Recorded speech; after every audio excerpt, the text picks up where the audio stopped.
И какво става, хора?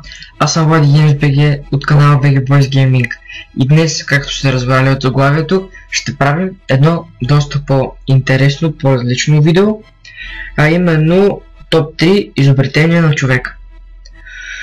В този топ 3 съм извадил 3 изобретения, които според мен са имат в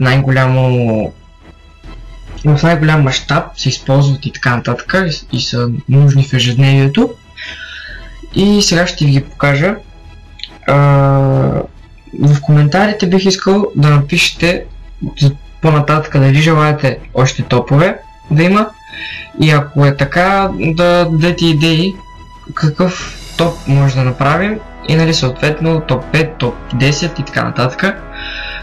Накрая може би ще видим най-харесаните коментари и следващия клип, който бъде с топ, ще бъде на този коментар. Така, да започваме с топ 3. Компютърът. Първият електронен непрограмируем компютър е изобретен от Джон Атанасов, който е американски физик, математик и електроинженер от български произход. След опити с различните си налични по това време сметачни устройства, Атанасов пръв въвежда понятието аналогов компютър. Тогавашният компютър бил наистина голям, колкото една стая, а мишката била около 2 шепи. Така, номер 2 се нарежда най-отдалечената планета от Слънчевата система. Най-отдалечената планета от Слънцето е открита от българина Димитър Съселов. Тя се намира на 5000 светлинни години от нашата планета. Номер 1. Интернет. Интернетът е глобална система от взаимно свързани компютърни мрежи, която се използва ежедневно от милиарди хора по света. Безброй хора са помогнали за разработването му, но човекът, който се споменава най-често, е компютърният специалист Лоренс Робъртс.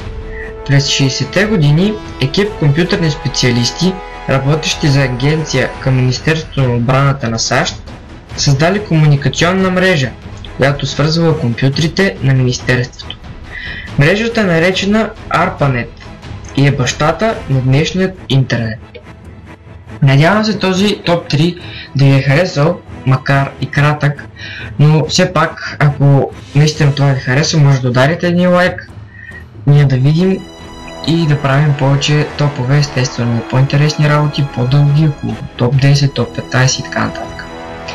И това беше от мен, надявам се да ви е харесало, абонирайте се ако сте нови и чао!